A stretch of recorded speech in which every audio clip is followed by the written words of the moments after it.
एबे आंचलिक पाणीपाग विज्ञान केन्द्र पक्षरु पाणीपाग को नहीं एक बड़ खबर सामना को आसी। सूचना अनुଯାयी राज्य को नहीं बन्या आशंका। सूचना देले चंद्रशेखर पाढ़ी। लघुचाप जनित लगाण वर्षा फल 2 दिन होला वर्षा लगी रही। गभीर अवपात दक्षिण ओडिशा तई गति करबा परे धीरे धीरे दुर्बल होउछि।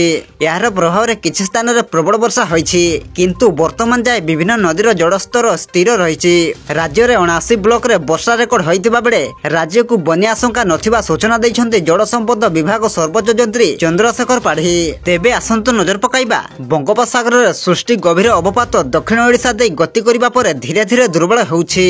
यार प्रभाव रे राज्य रो केउ सब जिल्ला रे वर्षा होबार संभावना रहिछि एवं यहाकु नै पाणीपाग विभाग पक्षरु कोन रहिछि रिपोर्ट से नै भिडियो रे संपूर्ण अपडेट जानिबा। किंतु ता पूर्वरु भिडियो को गोटे लाइक करंतु एवं भिडियोटी को आपण मानको सांगसाथी मानको अधिकरु अधिक मात्रा शेयर करंतु। जदि हम चैनल रे आपण प्रथम थर भिडियो देखुछन्ते ताहले एबे ही चैनल को सब्सक्राइब करी पाखर थिबा बेल आइकन को प्रेस करी ऑल नोटिफिकेशन ऑन कर रखंतु, जहा द्वारा आगो पाणीपाग संबंधी लेटेस्ट अपडेट आपण माने सर्वप्रथम हम चैनल माध्यम पाई परिबे।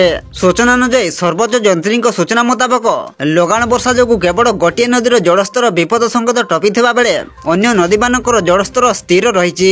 केवल वंशधारा नदी छड़ा अन्य कौन सी नदी में बन्या स्थिति नहीं। काशीनगर निकट में वंशधारा विपद संकेत उपर प्रवाहित होउछि।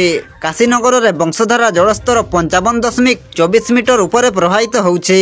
तलिया अंचल प्रभावित होगाकू आशंका करा जाउथिबारु प्रशासन सजग रही। अन्यपटे आगामी 12 घंटे अरब सागर में बात्या संभावना रही। चलित बात्या ऋतु में यह प्रथम बात्या संभावना रही। 24 घंटे घनीभूत हो गोटे भीषण बात्या रूप नहीं पारे। तेबे ओडिशा उपर एही बात्यार कौनसी प्रभाव पड़िबो नहीं बोली कहा जायछि। आपण मानकु अनुरोध एथि प्रति सतर्क रुहंतु। प्रत्येक दिन एमिति पाणीपाग संबंधी लेटेस्ट अपडेट पाइबा पई आम चैनल सहित जोड़ी होई रुहंतु।